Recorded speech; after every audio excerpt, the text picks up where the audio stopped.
Okay, Assalamualaikum warahmatullahi wabarakatuh. Kita berjumpa lagi dalam kelas kita.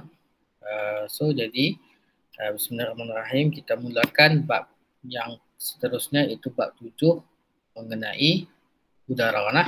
Okay.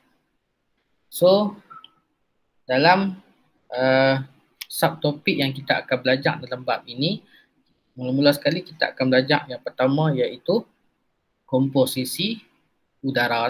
Apa yang ada dalam udara. Komposisi tu maksudnya dalam udara kita ada apa. Okay. Yang kedua, kita akan belajar mengenai pencemaran. Okay, pencemaran. Dan yang ketiga mengenai pembakaran. Apa itu pembakaran, macam mana pembakaran itu boleh berlaku, macam mana nak cegah pembakaran. Semua tu kita akan belajar dalam topik pembakaran. Okay. So kita masuk kepada komposisi udara lah. Okey, komposisi udara. Okey. Okey, jadi komposisi udara bermaksud apa yang ada dalam udara. Okey. So udara merupakan satu campuran. Udara merupakan satu campuran. Sebelum ni kita dah belajar lah apa itu campuran. Campuran ni satu benda yang kita campur pelbagai jenis, tapi dia bercampur secara fizikal, dan sifat-sifat dia walaupun dah bercampur, apa yang ada dalam tu tetap sama. Okay. Kenapa udara itu merupakan satu campuran? Kerana dalam udara itu ada pelbagai jenis gas. Yang ni kita akan belajar sekali lah. Apa gas-gas yang ada dalam udara tu. Dan selain udara gas, dalam udara juga ada wap air. Dalam udara juga ada habuk. Dan dalam udara juga ada mikroorganisma. So semua ini bercampur dalam udara. Jadi sebab tu kita kata udara merupakan satu campuran. Okay. So apa yang ada dalam udara ni? Okay. Dari segi carta pi, ini dinamakan carta pi. So dalam udara kita ni yang famousnya adalah oksigen dan juga karbon dioksida. Dan mungkin kita sangka yang oksigen dan juga karbon dioksida ni banyak dalam udara lah, kan? Tapi sebenarnya yang paling banyak dalam udara kita ni adalah nitrogen. Sebanyak 78%. Ni paling banyak sekali. 78%. Di tangga yang kedua, gas yang paling banyak barulah oksigen, iaitu sebanyak 21%. Kemudian yang ketiga, gas nadir dan bahan-bahan lain, termasuklah wap air, termasuklah habuk apa semua tu, 0.97%. Dan gas yang paling sikit sekali dalam udara ialah karbon dioksida, 0.03%. Jadi gas kamu kena tahu. Kemudian peratus pun kamu kena tahu. Dua benda lah kamu kena tahu. Dan sebab biasanya kalau soalan ni dia bagi carta pi yang kosong, dia suruh kamu label ke, dia akan tulis kamu kena isi tempat kosong, gas apa tu dan juga peratusnya.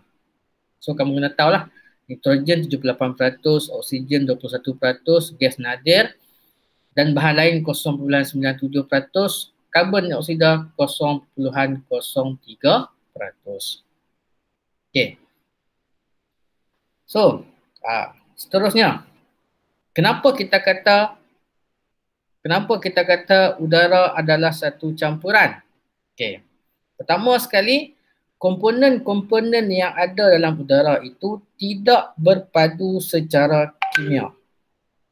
Mereka ini tidak bercampur secara kimia. Maksudnya mereka ni hanya bercampur secara fizikal sahaja. Maksudnya mereka campur-campur secara fizikal, tidak melibatkan penggabungan secara kimia. Okay. Yang kedua, komponen-komponen dalam udara boleh diasingkan dengan mudah. Maksudnya kita nak pisahkan udara ni, kita nak ambil habuk saja, boleh. Kita nak ambil oksigen saja pun boleh. Okay. Kemudian Yang ketiga, ciri-ciri komponen dalam udara tetap sama. Maksudnya sifat dia sama. Maksudnya dalam udara kita ni ada oksigen, ada karbon dioksida. Walaupun dah bercampur semua tu, oksigen tetap menunjukkan sifat-sifat oksigen ya. Karbon dioksida juga menunjukkan sifat karbon dioksidanya. Walaupun dah bercampur tapi sifat dia tetap sama. Jadi itulah yang kita panggil campuran. Jadi kalau orang tanya udara atau apa dia? Udara ialah satu campuran daripada pelbagai jenis gas, habuk, mikroorganisma, wap air. Dan gas apa yang terbentuk dalam udara ni, kita boleh sebutlah nitrogen 78%, oksigen 21%, gas-gas nadir 0.97% dan paling sikit ialah karbon dioksida 0.03%. Okey. Itu sebab kenapa udara dikatakan satu campuran. Okey. So seterusnya kita masuk kepada kepentingan gas dalam kehidupan. So kita tahulah dalam udara ni ada gas yang banyak. Jadi kita nak tahu satu persatu apa fungsi dia, apa pentingnya gas ni. Okay. Pertama kita masuk gas oksigen. Kenapa pentingnya gas oksigen ni? Kita banyak daripada sekolah rendah kita dah kenal dah gas oksigen ni. So oksigen ni digunakan sebagai gas pernafasan lah untuk bernafas. Yang kedua, digunakan dalam respirasi sel. Respirasi untuk menghasilkan tenaga. Maksudnya kalau kita tak ada oksigen, badan kita tak ada oksigen, maka respirasi tidak boleh berlaku. Walaupun kita ada makanan, tapi makanan itu, glukosa itu tidak bercampur dengan oksigen, maka tenaga tidak boleh dihasilkan. Jadi penting adanya oksigen. Dan oksigen juga membantu dalam pembakaran. Maksudnya kita nak bakar sesuatu, mesti ada gas oksigen. Kalaulah kita bakar di satu tempat yang tak ada oksigen, maka pembakaran tidak akan berlaku. Itu pentingnya gas oksigen. Kemudian, oksigen juga dibekalkan kepada pesakit yang mengalami masalah pernafasan. Yang ni macam sekarang lah. Kan, pesakit-pesakit COVID-19 yang dah tahap 4, maka virus COVID tu dah serang kepada paru-paru, maka dia sukar untuk bernafas, maka pesakit ini akan diberi alat bantuan pernafasan, tong gas oksigen tu dibekalkan untuk merawatlah, untuk membagi oksigen kepada pesakit ini. Okay. Kemudian oksigen dalam tangki dibawa oleh penyelam. Yang ni kalau kita nak selam, siapa nak selam kan dalam air laut. Jadi kamu tengok kan penyelam-penyelam tu semuanya pakai tangki di belakang tu. So tangki di belakang tu adalah tangki oksigen. Okay, itu pentingnya oksigen lah. Okay. Kemudian kita masuk kepada gas yang kedua yang famous ialah gas karbon dioksida. So karbon dioksida ni penting dalam proses fotosintesis. Apa itu proses fotosintesis? Proses fotosintesis adalah proses tumbuhan membuat makanan. Fotosintesis ialah tumbuhan membuat makanan. So nak buat makanan tu dia kena ada 4 benda yang kita dah belajar pada pun sebelum ni. Okay, yang pertama kena ada, ni ulang kaji balik lah. Pertama kena ada karbon dioksida, gas ni. Kalau tak ada karbon dioksida memang tak boleh buat fotosintesis. Yang kedua kena ada H2O iaitu air lah. Kena ada air.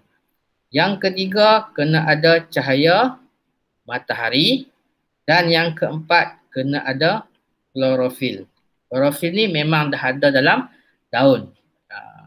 Jadi karbon dioksida ni sangat penting lah. Kalau tak ada salah satu memang tak boleh. So pentingnya gas karbon dioksida ni.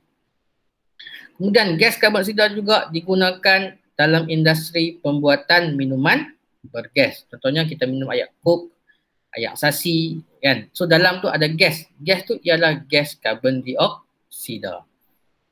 Kan. Kemudian gas karbon dioksida juga digunakan dalam alat pemadam api. Pasal apa? Sebab gas karbon dioksida ni tidak membantu dalam pembakaran. Dia tidak membantu dalam pembakaran, dia boleh memadamkan api. Dia terbalik dengan oksigen. Oksigen nak bakar kena ada oksigen. Yang ni nak padam api kena ada karbon dioksida. Okey, itu 3 kepentingan gas karbon dioksida. Seterusnya, gas nitrogen. Berapa peratus gas nitrogen? 78%. Paling banyak sekali dalam udara ialah gas nitrogen. So, apa pentingnya? Nitrogen cecair bertindak sebagai ejen penyejuk bagi menyimpan ovum dan embrio. Okay, yang ni untuk persenyawaan secara IVF ataupun in vitro fertilization. So ovum ataupun embrio ataupun sperma ni dikeluarkan kemudian disimpan. Disimpan tu kena bagi sejuk lah. So sejuk itu digunakan gas nitrogen. Kemudian gas nitrogen juga dihasilkan digunakan dalam penghasilan amonia, baja amonia dan juga asid nitrik. Okay. Itu pentingnya gas nitrogen. Kemudian 0.97% iaitu gas nadir. Gas nadir ni ada banyak. Okay. Ada berapa? 1, 2, 3, 4, 5, 6 gas nadir yang ada. So kita kena tahulah satu persatu. Okay. Pertama sekali argon. Argon digunakan untuk mengisi mentol supaya filamen mentol tahan lebih lama. Okay. Siapa yang pernah tengok mentol tu? Okay, dalam tu kan? Bulat tu kan? Okay, mentol. Dalam mentol ni, dia ada wire macam ni. Ada wire macam ni. Inilah dipanggil filamen. Okay, filamen. Jadi kalau kita tengok mentol yang telah terbakar tu, kenapa terbakar? Kerana filamen ni putih. Filamen telah putih. Okay, jadi dalam mentol ni, dia ada gas ni. So gas yang diisi dalam ni ialah gas argon ni. Kenapa diisi? Supaya filamen ini tahan lama. Sebab dalam tu panas. Kan? Dia nak mengeluarkan cahaya tu, elektrik tu, dia kena panas. Jadi kalaulah argon tak ada diisi, maka filamen akan cepat panas, akan cepat putih. Jadi kita kena kerak belilah mentol yang baru. Jadi sebab tu diisi dengan gas argon ni. Kemudian gas neon diisi dalam mentol iklan papan tanda, billboard tu, kan, billboard perjalanan tu, supaya menghasilkan cahaya merah yang menarik. Itu lampu neon. Panggil lampu-lampu neon kan. Okay, menghasilkan cahaya merah, lampu merah tu. Kemudian gas helium. Yang ni famous lah. Mengisi balon kaji cuaca ataupun kapal udara. Kalau tengok ada yang balon yang ringan tu, yang bila kita lepas dia naik kan dekat apa? Dekat funfair ke ataupun dekat carnival ke, dia ada balon helium ni. Balon tu diisi dengan gas helium. Kenapa diisi dengan gas helium, tak isi dengan gas lain? Sebab helium ni gas yang paling ringan. Jadi dia akan terbang tinggi lah. Sama juga dengan balon yang kita naik tu. Kan? Kemudian krypton. Krypton diisi dalam mentol menghasilkan cahaya putih. Seperti dekat landasan kapal terbang. Kalau kamu pergi ke airport pada waktu malam, kan? Kalau pergi ke airport pada waktu malam, dia ada dekat landasan tu cahaya putih, lampu putih tu. Nak tunjuk landasan tu. Sebab kapal terbang duduk di atas tu, kalau dia tak pasang lampu tu, dia tak tahu kat mana dia nak landing. Jadi bila dipasang dengan lampu putih tu, jadi dia nampaklah landasan tu supaya memudahkan pilot nak turunkan kapal terbang. Jadi krypton ni diisi dalam lampu tu. Okay. Kemudian xenon. Xenon digunakan dalam ubat bius. Kemudian gas radon sebagai terapi penyakit kanser. Imunoterapi tu kan. Okay. So ini gas-gas yang ada dalam udara, gas nadir yang kita boleh gunakan dalam kehidupan kita lah. Argon, neon, krypton, xenon, radon. Nama-nama sedap lah. Tapi jangan pula bagi nama apa ni, nama anak argon, nama anak neon. Ini nama-nama gas. Okay. Okay. So setakat itu dulu kelas kita. So kita ulang balik apa yang kita belajar hari ini. Kita belajar mengenai komposisi udara. Pertama kita tahu udara merupakan satu campuran. Pasal apa kata campuran? Sebab pertama sekali dalam udara ada pelbagai jenis gas dan mereka ni bercampur secara fizikal, bukan secara kimia.